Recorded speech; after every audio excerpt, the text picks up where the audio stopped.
Hey everybody, welcome back to Taji's World of Books and welcome to a wrap up of what I've been reading this week.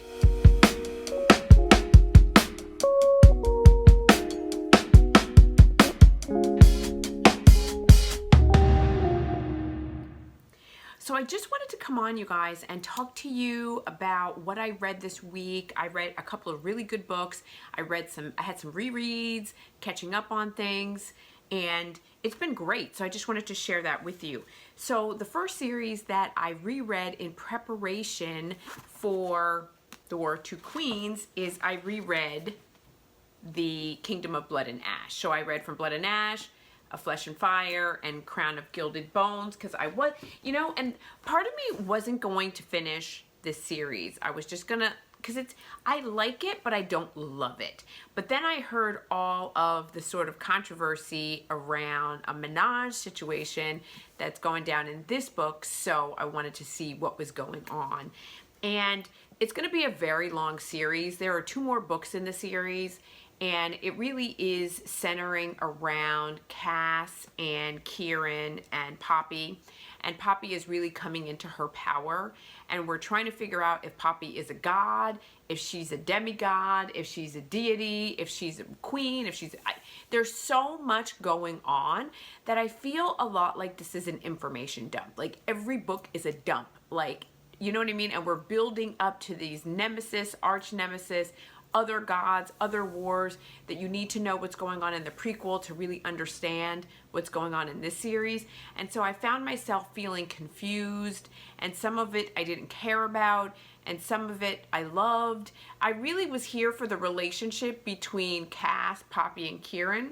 Kieran is a Wolven that is bound and duty bound to protect the Atlanteans, and the Atlanteans are Cass, and his loyalty sort of transfers over to Poppy and their ongoing relationship, and what that means for each of them and how they sort of all come together, because there is a tight dynamic and a relationship between Cass and Kieran, because they have been bound together since childhood. And then when Poppy comes into play and something happens with Cass, then Kieran, feels an equal amount of loyalty to Poppy as well. So having said all of that, I don't know that I'm going to continue in this series because I really don't care enough about it. Like, it just is too much information coming at you too fast. It's very confusing. It's hard to follow. You feel like there's a huge crescendo and a build-up for what? Like, I don't feel like it gave me the payoff that I wanted. So I gave it a 4, but I'm not loving it and I'm not crazy about it. So having said that, and the spice, like, it's there, but I was like, I don't know. It wasn't what I wanted it to be. Let's just say that. So I don't want to spend too much time on that. The next book that I want to talk about is A Place Without You. This, I think, came in my reveal book box, so I had not read anything by Jewel E. Ann, but this book was so good. It is about Bodhi and Hannah, and they meet at Coachella. And she is a free spirit, and she's just gonna live life and do her and do what she wants to do, and she really doesn't have any restraints or any boundaries or doesn't allow anything to hold her back. And they hit it off immensely, and she decides that she's gonna give her virginity to him. But something happens and he leaves almost immediately before anything can go down between them because he has an emergency at home. And so they ensue a text relationship and they interact via text. And lo and behold, when she gets to school for her school year, she finds out that he is her guidance counselor. And this book challenges a lot of boundaries. She's 19, she's an older student, so she is over 18, she's almost 19, an older student. So it tests the student-teacher relationship, but it also teaches and tests loss. It deals with chronic illness and terminal illness. And it deals with selfishness and also giving up what's important to you to sacrifice for the greater good. This book is a tearjerker.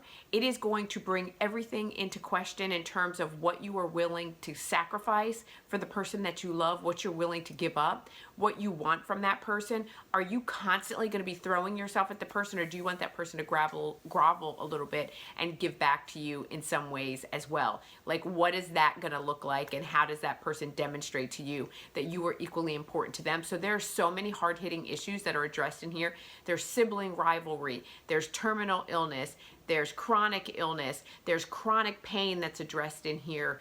You know, there's a divorce and separation. It's just a lot, and it's a very well-written book, and it doesn't feel like information dump. It doesn't feel like too much. It just feels like this is our lives. This is our story. This is what's going on.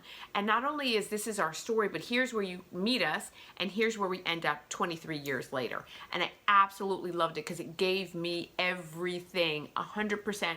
It packed everything in there, and it's everything that I want in a book, but it's not super long. Like, it just is enough. It's so good. If you have not read this, I highly, highly recommend it. It is a 5 out of 5 star. It is a 4 spice and a 4 angst. So, so good.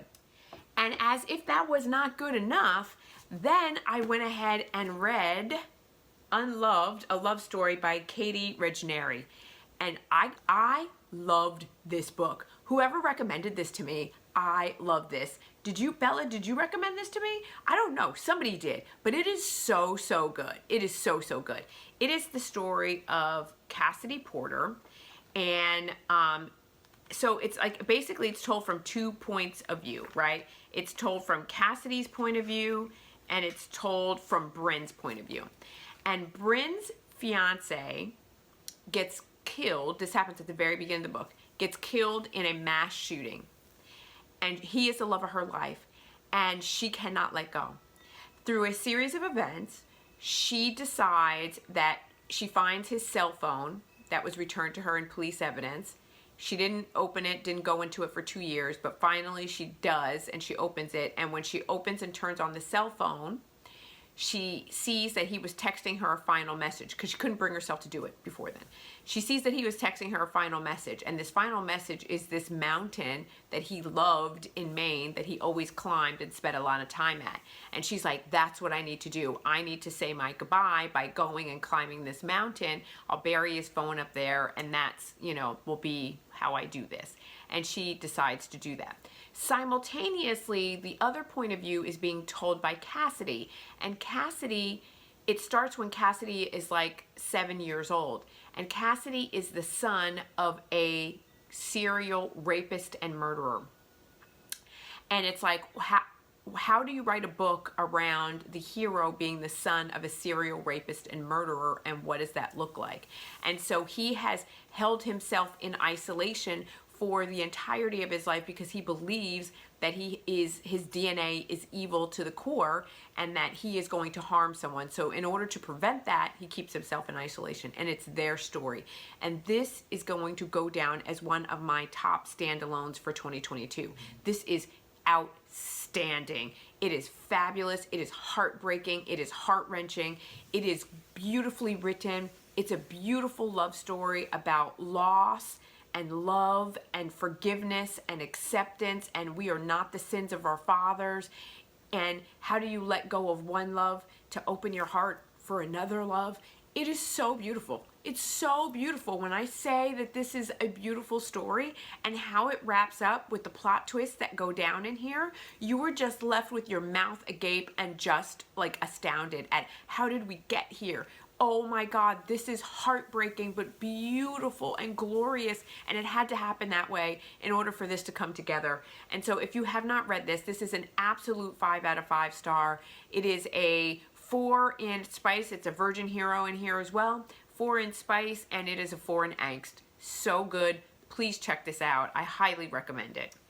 So then for my book club with Charles on Books on Stereo, we did an interview with Carmel Rhodes, so I reread Truly, and I absolutely love this story. It's so cute, and it is about a girl who goes on a journey, like think of Poetic Justice.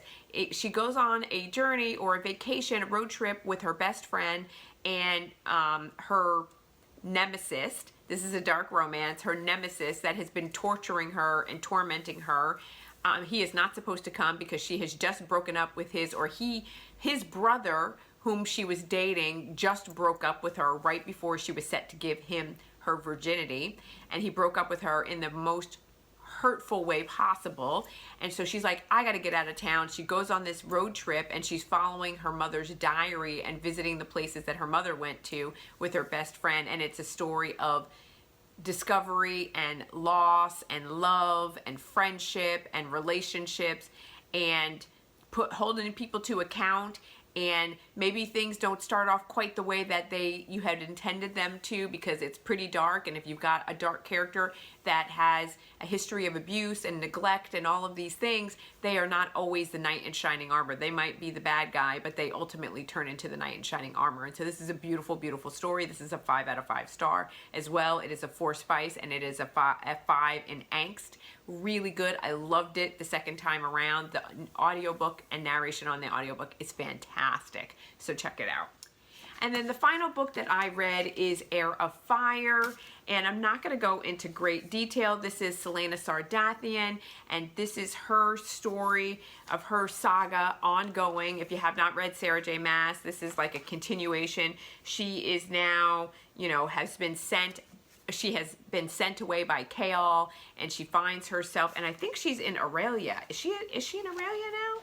She's somewhere. She is in, I can't remember where she is, but she has left Adarlan, and she is now in the realm of the Fae, and she's learning more about her history.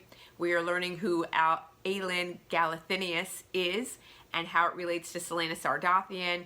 The story is an epic fantasy romance. I absolutely love the relationships that are developing in here. We're trying to find Easter eggs, it's my first time in annotating, and trying to find out more about the word gates and the word keys, and understanding about interstellar dimensional travel and parallel worlds, and really trying to see how this all connects and what Sarah is creating for us. I am going to go into A Court of Thorn and Roses next, because I want to, you know, continue to build on my knowledge base and information base. I loved it so much. I loved it more the second time around than I did the first time around. I gave it a 5 star across the board. It's absolutely fabulous. And I'm trying to keep up with Jen and the Book Refuge's read along.